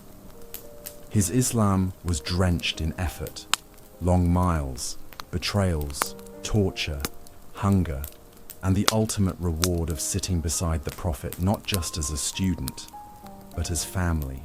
When he finally aged into the twilight of life, he often said less. Not because he had no knowledge left, but because he had reached the level of truth where words often began to get in the way. That's the destiny of those whose hearts are filled with readiness rather than noise. When the time came for his final illness, he didn't ask for comfort, he only asked for Allah's pleasure. No grand procession led to his deathbed, no documentation of famous last words, only eyes softened in remembrance, only hearts quietly whispering prayers for him. His only real wealth at the end of his life was his legacy, uncompromised, unpolluted, undiluted by ego. And among the many governors, warriors, scholars, and influencers of early Islam, Salman's greatness lived not in his title, but in the testimony of how little title meant to him. He had conquered his desires, conquered leadership, and in doing so, conquered a place in the silence of the sincere, where the saints walk, not to be seen, but to shine. In a time where tribal names carried more weight than character, where bloodlines defined worth and dialects shaped identity, Salman al-Farsi walked through the heart of an Arab-led Islamic empire with nothing but faith, and was honored like a king. He was not Quraishi. He was not from the tribes of Aus or Khazraj. He came from the land of empires, Persia, a civilization ancient, powerful, proud, and accustomed to looking down upon desert nomads. Yet now, in the rising days of Islam, fate had flipped the roles. The Arabs who were once subjects at the margins were now bearers of divine truth, and the Persians, like Salman, were entering the Ummah not as rulers, but as listeners and learners. And still, Islam didn't make Salman feel like a foreigner. It made him feel like family. Because in this new Ummah, lit not by race, but by revelation, Salman found what he had crossed entire civilizations for: dignity by principle, not by parent. Long before modern debates about equality and race emerged, long before constitutions promised justice by ink, Rasulullah had already lived it, and Salman was his proof. In fact, the Prophet did more than tolerate diversity. He uplifted it. When the companions once debated matters of heritage in Salman's presence, hinting toward his outsider status, the Prophet interrupted with a truth so radiant it never needed repeating. Salman is from us, the people of the household. That one sentence sheared the last threads of tribal superiority. Because that wasn't just a casual compliment, it was a declaration. A Persian man who once belonged to another religion, another language, another culture, and another empire, now being counted as al-Bayt within the Prophet's sacred family. It was reverent, radical, unforgettable. Among Arabs who wore lineage like a badge, here stood a man who wore scars of truth as his only credentials. And it was enough. Not just enough, it was divine. It wasn't always easy. The early years of the Islamic Empire were still deeply influenced by tribal dynamics. Among newly converted Bedouins, some still carried prejudices that lingered in pre-Islamic Jahiliyyah. Accents mattered. Names triggered assumptions. The Arabization of lands was often more cultural than religious, but Salman never felt the need to Arabize himself to belong. He didn't ask to be rewritten to fit the narrative. He stood in his truth and let Islam surround it. That's why his presence was not just tolerated, it was blessed. The Prophet often referenced him in ways that highlighted his Persian identity, not as the one we changed, but as the one who came as he was, and still became one of us. Once, when the Prophet said, "If the religion were hanging on the Pleiades, men from Persia would reach it," it wasn't only prophetic, it was a recognition that some nations may come late, but they'll come sincerely. Salman embodied that sincerity. Some scholars even noted that this statement inspired the scholarly tradition of Persia that would later produce giants like Imam al-Bukhari, Imam Muslim, al-Ghazali, and hundreds who preserved the deen not from its origin point in the Hijaz, but from the hearts of people who understood what it felt like to be seen, despite being outside the tribe. And still, Salman did not take this prophetic praise as license for pride. He used it as a spotlight to invite other cultures, languages, and people into Islam without hesitation. While many companions were focused on Arab cities and tribes, Salman turned toward the east, toward the lands he had once walked barefoot as a slave, toward the Zoroastrians who reminded him of days by the eternal fire. He did not return as a preacher filled with bitterness or arrogance. He returned as a bridge, as someone who could translate Islam into the hearts of Persians with full authenticity. That's what made him different. He never needed to embellish the truth.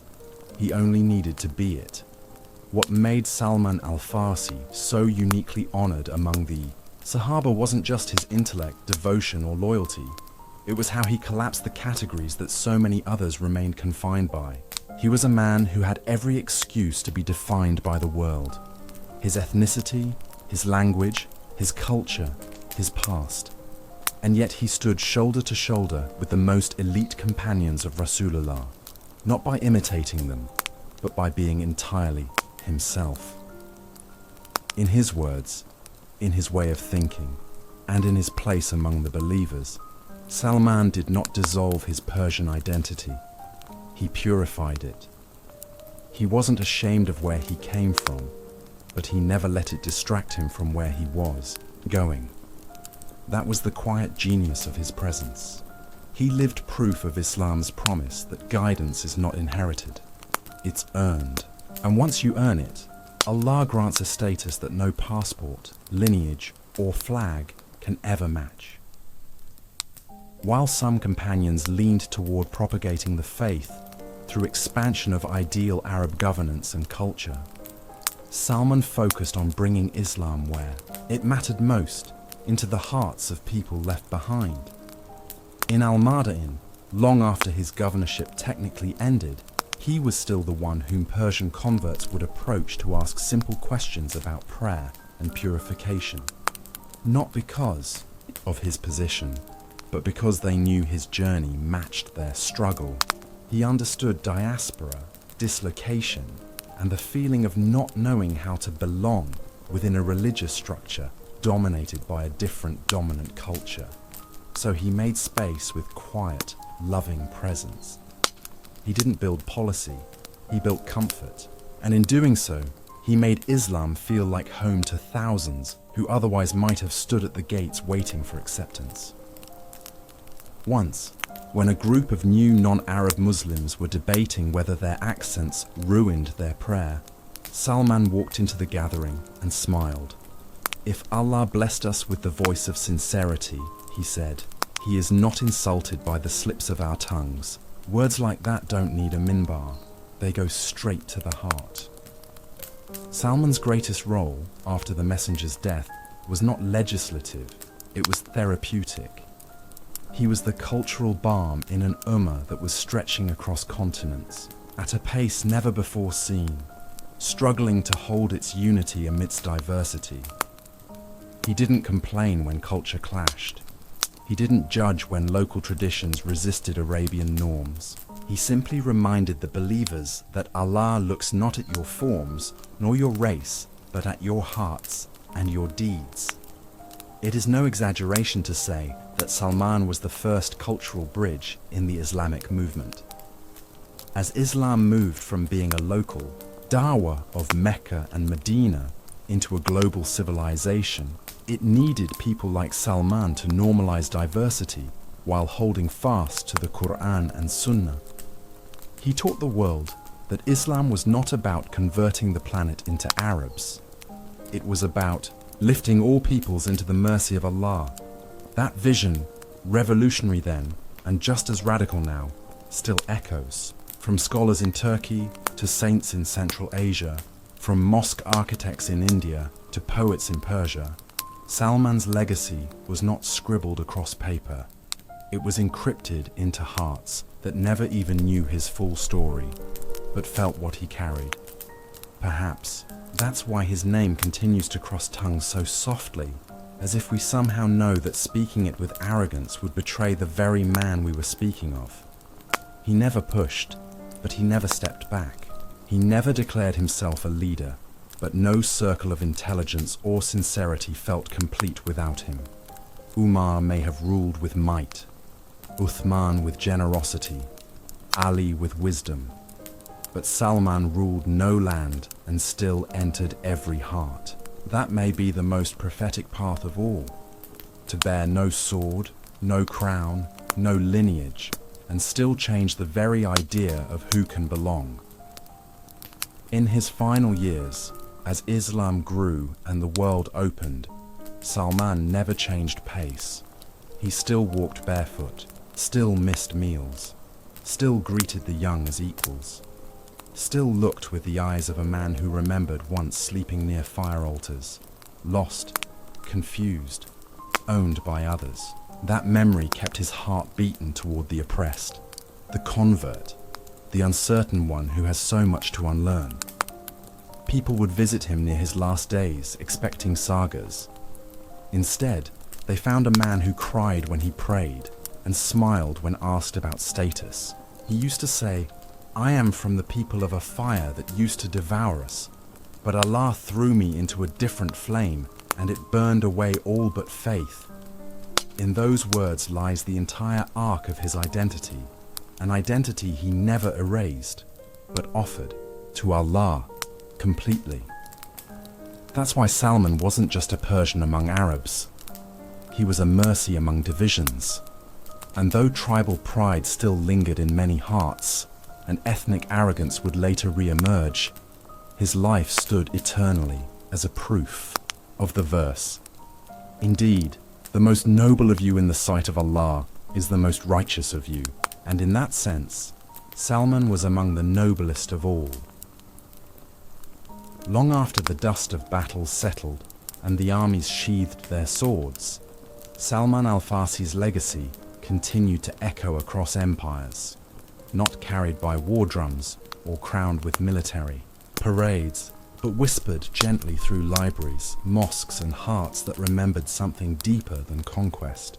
Unlike other legendary companions who were etched into history for the lands they conquered and the armies they led, Salman was remembered for what he built that couldn't be seen: ideas, systems, wisdom, and dua. His conquests weren't measured in miles, but in minds.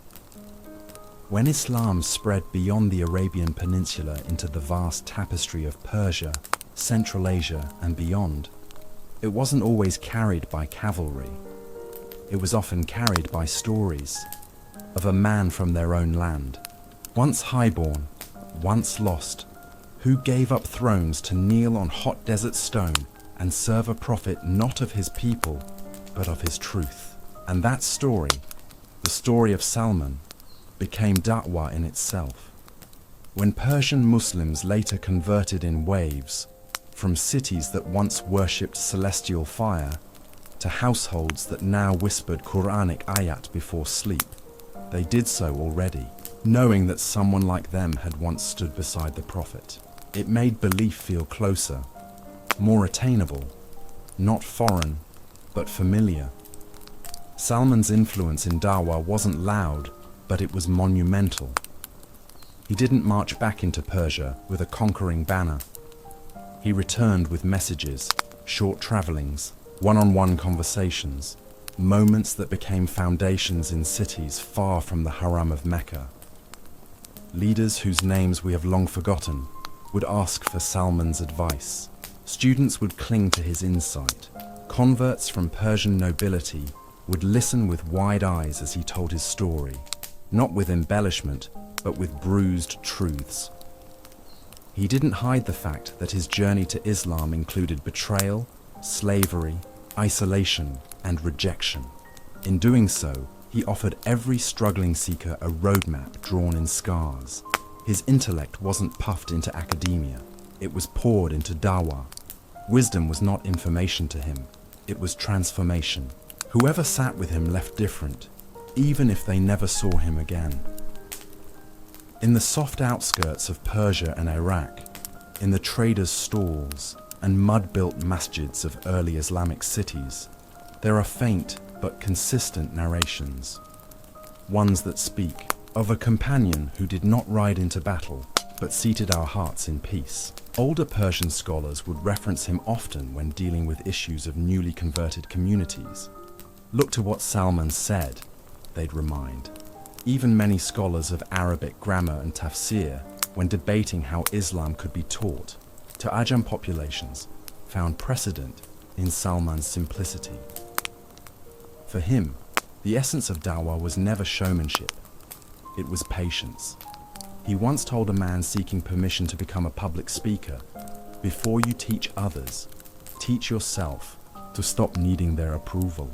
That sentence alone became a guiding maxim for dozens of preachers over the centuries. Even in conversations of war, strategy, and governance, Salman never stopped reminding Muslims that intellect without character is just noise, because he had seen the power of civilization when used wrongly. He had lived in the palaces of one of history's greatest empires, Persia. He had seen schools produce scholars who spoke lies to please tyrants. He had seen monks who memorized texts but forgot God. So when Islam entered his heart, he remained suspicious, not of knowledge, but of arrogance pretending to be knowledge. That's why his dua, his personal connection with Allah, became his secret weapon. Companions noted he would pray before decisions, after victories, and in the quiet of the night so earnestly, you would think he was the youngest of the Muslims, begging not to be left behind. Aisha, R.A., once mentioned that he prayed as though his body feared falling into the floor and his soul feared disappointing Allah. One of Salman's most striking characteristics was that he never confused strategy with superiority. In a world where intellect often became a form of spiritual ego, he kept both his sharp mind and his sincerity tied together like a slave and his master, each firm, but one in constant service of the other. He would often say, "The more Allah gives you understanding, the more he expects silence when it's not your place." That principle defined his dawah. He never inserted himself where others were already leading just to be noticed. He didn't advise out of habit.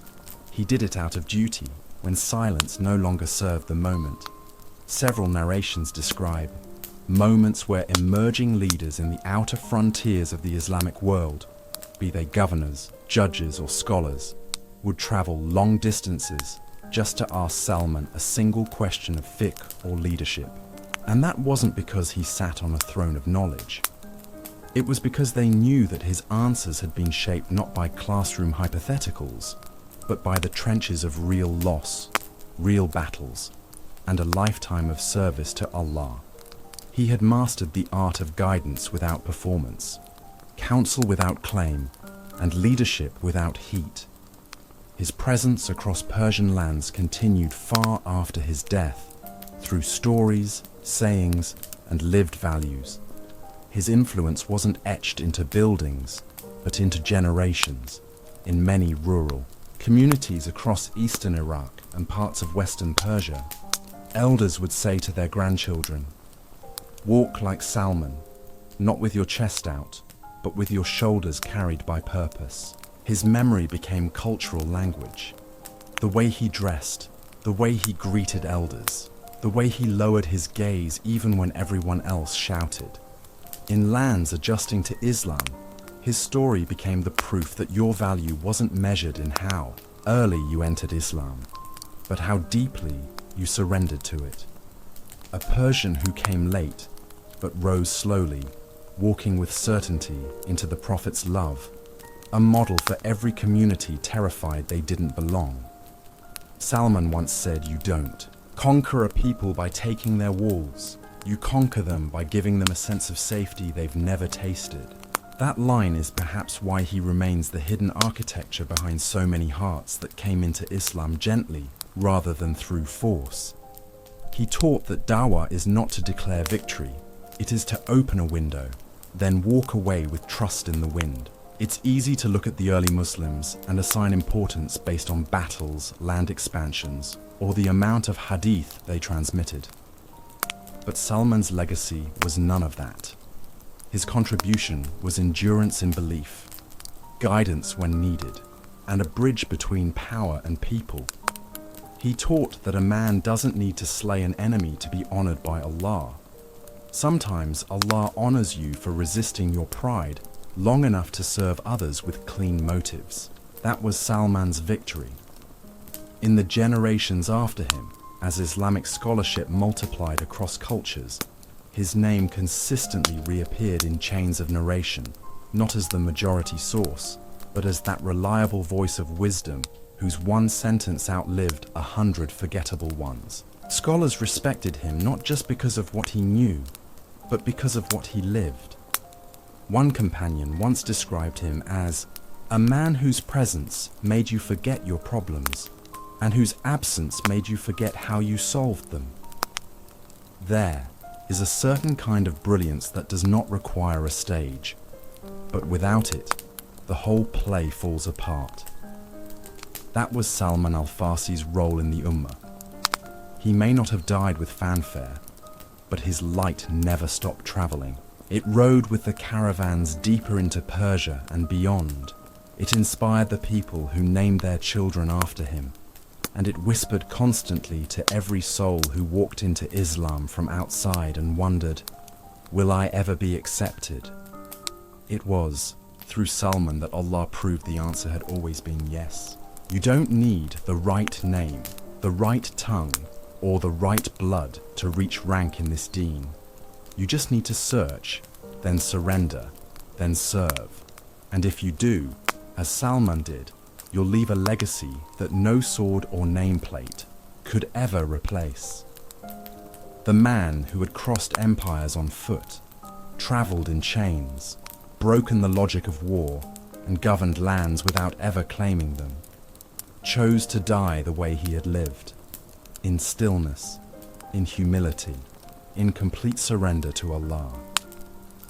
The final years of Salman al-Farsi's life passed quietly in Al-Madain, far from the centers of power, but no less central in the spiritual heartbeat of the Ummah. He walked the streets as he always had, not as a former governor seeking recognition, but as a servant seeking the hereafter. He still worked with his hands.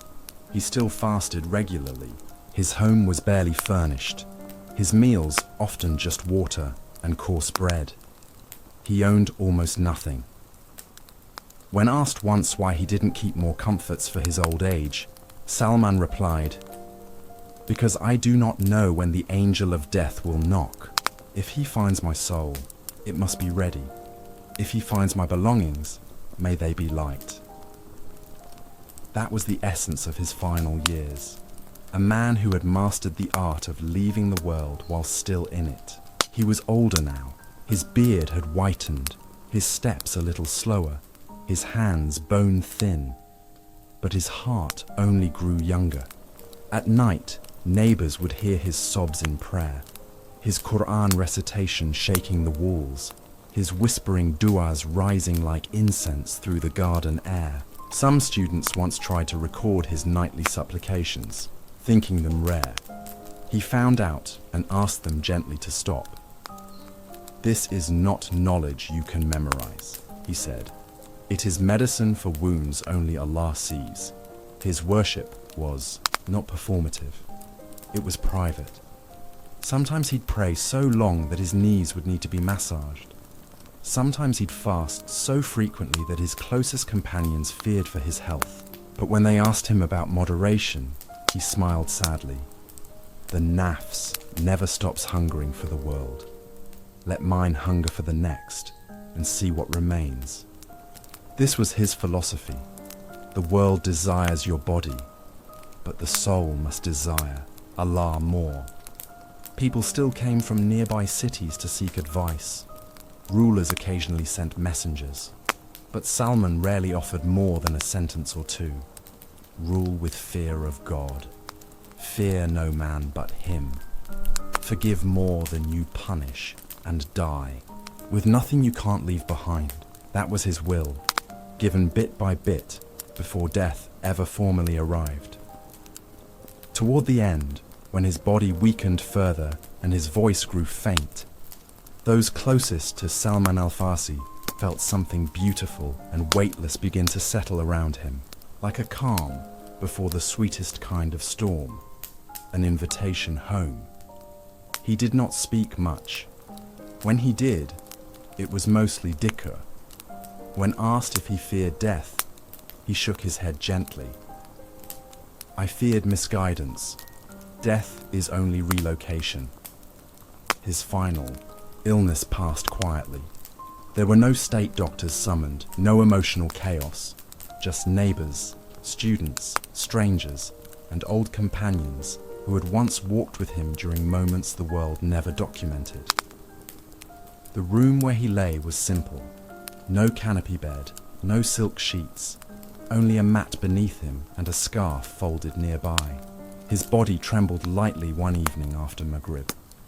A long silence followed. Then he requested his few personal belongings be given in charity.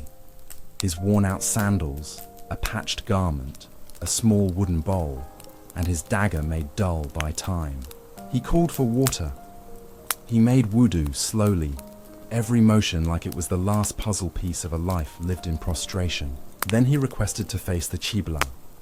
His eyes locked onto the wall, not as if he was seeing it, but something far beyond it. He began to recite quietly.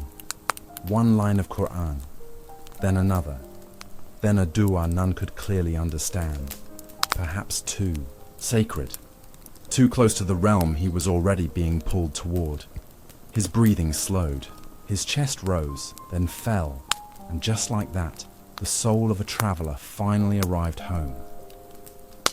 News of Salman's death spread without the waves of war behind it.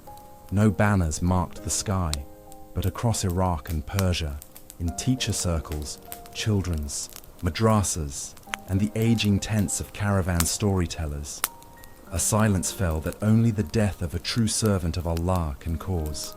They buried him not in gold, but in earth, like he once said was the only throne a man should claim. As his shroud was lowered, they say the sky grayed gently. His janazah was not massive, but every hand that touched him felt the weight of something divine leaving the earth. There were no flowery eulogies, just Quran, just tears. Years later, his students would recite not just what he taught, but how he lived. His humility in governance, his silence in prideful rooms, his tears in the garden at night, his worn, hands still reaching up toward Allah. Today he lies in Al-Madain, under the soil of a land that once crowned emperors, the same land where Islam once stood foreign. Now it holds a man whose wisdom helped shape centuries. Salman al-Farsi died with no title, no lineage glorified, no wealth passed down. Yet he stands as one of Islam's most universally revered men. A man who began near fire, passed through slavery, discovered prophethood, and became family to the Messenger of Allah. He never once demanded respect, and gained all of it. And though he walked with the body of a Persian, and spoke with the accent of strangers, he was more at home in the Prophet's footsteps than many born into them. His life was a poem written in struggle and guidance. His death was a sermon in silence. And his legacy is the kind that cannot be buried, because those who spend their whole lives chasing Allah are never forgotten by him. The weight of silence in the courtyard of the Prophet's mosque in Medina, as the morning sun cast long shadows across the ancient stones, there stands a simple grave marker. No grand monument, no towering minaret, just weathered stone bearing a name that most pass by without recognition: Salman al-Farisi. Yet this humble grave holds the remains of a man who, with a single word spoken at the right moment, altered the trajectory of Islamic civilization itself. A Persian slave who became the architect of victory. A quiet voice that roared louder than 1,000 war cries. A man who proved that true conquest happens not on battlefields, but in the realm of ideas. His story forces us to confront a profound question. What is greatness? Is it the thunder of cavalry charges and the gleam of drawn swords? Or is it the whispered wisdom that saves nations, the gentle hand that guides destiny, the mind that sees solutions where others see only insurmountable problems. The paradox of true power. Salman al-Farisi never commanded an army. His name appears on no victory monuments. No cities bear his title. No conquered territories proclaim his glory. By the conventional measures of his time, and perhaps our own, he should be a footnote in history, a minor character in the grand drama of Islamic expansion. Instead, he occupies a unique position in the constellation of early Islamic heroes. While Khalid ibn al-Walid earned the title Sayf Allah al-Maslul, the drawn sword of Allah, Salman might be called the hidden foundation, the cornerstone upon which victory was built. Invisible, but absolutely essential. This paradox reveals something profound about the nature of influence and legacy in a world obsessed with visible power, the spectacle of conquest, the drama of battle, the glory of command. Salman represented a different kind of strength. His was the power of the right idea at the crucial moment, the influence of wisdom over force, the victory of intelligence over might. Consider the moment that defined not just his legacy, but the future of Islam itself. As 10,000 Confederate warriors thundered toward Medina in 627 CE, as the very survival of the Muslim community hung in the balance, it was not a general or a prince who provided salvation. It was a former slave, drawing upon memories of his Persian homeland, who whispered a single word that would echo through eternity. Trench, the architecture of salvation. That word, kandak in Arabic, carried within it the accumulated wisdom of ancient Persia, where Salman had witnessed the defensive innovations that had protected cities for centuries. But it was more than military knowledge. It was a moment of profound cultural synthesis, where Eastern wisdom merged with Arabian necessity to create something entirely new. The brilliance lay not just in the tactical innovation, but in its perfect adaptation to circumstances. Salman understood that the Muslims could not match the Confederates in numbers or cavalry. A traditional battle would mean annihilation, but a defensive strategy that neutralized the enemy's advantages while maximizing Muslim strengths, that could transform certain defeat into miraculous victory. In proposing the trench, Salman demonstrated the kind of strategic thinking that transcends military science and enters the realm of statecraft. He saw not just the immediate tactical situation, but its broader implications. He understood that preserving the Muslim community in this moment would allow it to grow, to spread, to eventually transform the world. This was conquest by preservation, victory through survival, expansion through consolidation. Where others might have counseled brave but futile resistance, Salman offered patient wisdom that would outlast the storm and emerge stronger. The alchemy of influence, what transformed this Persian slave into an architect of Islamic destiny? The answer lies in understanding how genuine influence operates, not through position or birth, but through the alchemy of character, wisdom, and circumstance. Salman's journey from Zoroastrian priest to Christian seeker to Muslim sage had given him something invaluable: perspective. He had seen different civilizations, different military traditions, different approaches to governance and warfare. When crisis struck Medina, he drew upon this vast reservoir of experience, synthesizing knowledge from multiple cultures into a solution no single tradition could have produced. But knowledge alone was insufficient. Salman's influence stemmed equally from his character, his humility that made others listen, his loyalty that inspired trust, his spiritual depth that commanded respect. When he spoke, people heard not the voice of ambition or self-interest, but the counsel of pure wisdom. The Prophet Muhammad's reported words about Salman, "Salman is one of us, the people of the house," reveal the extraordinary integration. This former slave achieved. In a society where lineage and tribal affiliation determined status, Salman transcended these boundaries through sheer force of character and spiritual achievement.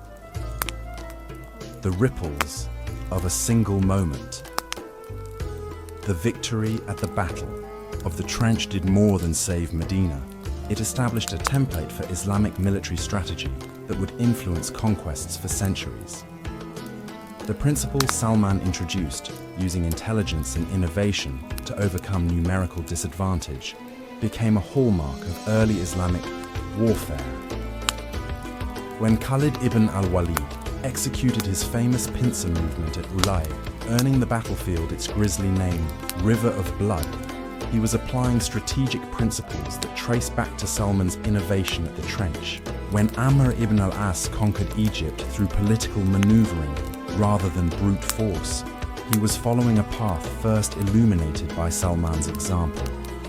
Even the great Umayyad and Abbasid military campaigns bore the invisible influence of that moment when a Persian slave suggested digging a defensive ditch. The idea that military problems could be solved through intellectual innovation, that Eastern knowledge could serve Islamic purposes, that true strength lay in adaptive thinking. These concepts became embedded in Islamic military culture, but Salman's influence extended far beyond military strategy. His very presence in the inner circle of Islamic leadership established a precedent for meritocracy that would characterize Islamic civilization at its height. In later centuries, when Persian administrators, Turkish generals, and scholars from across the known world rose to positions of influence in Islamic empires, they were walking a path first opened by Salman al-Farisi, the scholar-warrior tradition. Perhaps Salman's most profound contribution was his embodiment of a distinctly Islamic ideal, the scholar-warrior, the thinker-doer, the person who combined intellectual depth with practical effectiveness.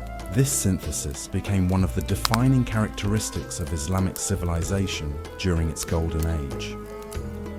Unlike the rigid class distinctions that characterized Byzantine and Persian societies, where warriors and scholars occupied separate spheres, Islam, partly through Salman's example, developed a tradition where knowledge and action were seen as complementary rather than competing virtues.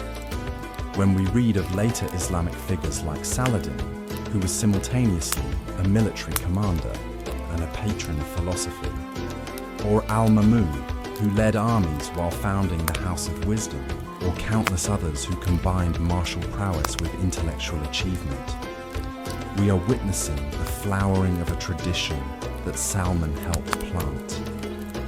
His life demonstrated that true Islamic greatness required not just courage on the battlefield, but wisdom in counsel, not just strength of arm, but depth of understanding. This holistic vision of human potential became one of Islam's most attractive features for converts, and one of its most powerful tools for civilizational development. The quiet revolution. In analyzing Salman's legacy, we must recognize that he represented a quiet revolution in how societies value contribution and achievement. His rise from slave to confidant challenged fundamental assumptions about worth and potential that had governed human societies for millennia. The transformation was not merely personal but systemic. By accepting Salman as one of us, the early Muslim community established principles that would echo through Islamic history, that merit transcends birth, that wisdom deserves respect regardless of its source, that true nobility lies in character rather than lineage. This was revolutionary thinking in the 7th century, when social mobility was virtually unknown and ethnic prejudice was taken for granted. Yet the Islamic community, guided by prophetic teachings and exemplified by figures like Salman, began to develop new models of social organization based on spiritual and intellectual worth rather than tribal affiliation or economic status.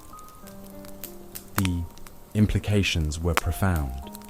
Islamic civilization's later achievements in science, philosophy, literature, and governance were made possible partly by this openness to talent from all sources. Persian administrators, Turkish warriors, African scholars, Spanish philosophers, all found paths to influence and achievement within Islamic society, partly because Salman's example had established the precedent centuries earlier. The eternal dimension. But perhaps the most important aspect of Salman's legacy lies in the spiritual realm. His journey from Zoroastrianism through Christianity to Islam represented more than personal conversion. It embodied Islam's claim to be the fulfillment and culmination of monotheistic revelation. Salman's story became, in a sense, a metaphor for the human spiritual journey itself, the search for truth that leads seekers through various stations of understanding before finding ultimate fulfillment. His integration into the Muslim community represented not the abandonment of his past, but its completion and perfection. This spiritual dimension of his legacy influenced Islamic approaches to interfaith dialogue and cultural synthesis for centuries. The idea that sincere seekers from all backgrounds could find their home in Islam, that different cultural traditions could contribute to Islamic civilization while being transformed by it, became a defining characteristic of Islamic expansion. When Islamic armies conquered Persia, they did not merely impose Arab customs on Persian subjects. Instead, following principles exemplified by Salman's integration, they created synthesis, a new Islamic Persian culture that enriched both traditions. The same pattern repeated across Islamic civilization, in Spain, in India, in Southeast Asia, in Africa.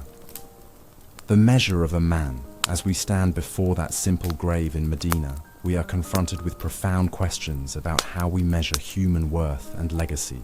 The marble monuments to kings and conquerors may impress with their grandeur, but they often mark the graves of men whose impact faded with their empires. Salman's unmarked grave holds different lessons. It speaks to the power of ideas over armies, of character over circumstances, of wisdom over weapons. It reminds us that the most profound changes in human history often come not through dramatic gestures, but through quiet moments of insight, not through the exercise of power, but through the sharing of wisdom. His legacy forces us to reconsider our understanding of conquest itself. Military conquest changes maps and borders, but intellectual and spiritual conquest changes hearts and minds. Political conquest lasts for centuries, but cultural conquest endures for millennia.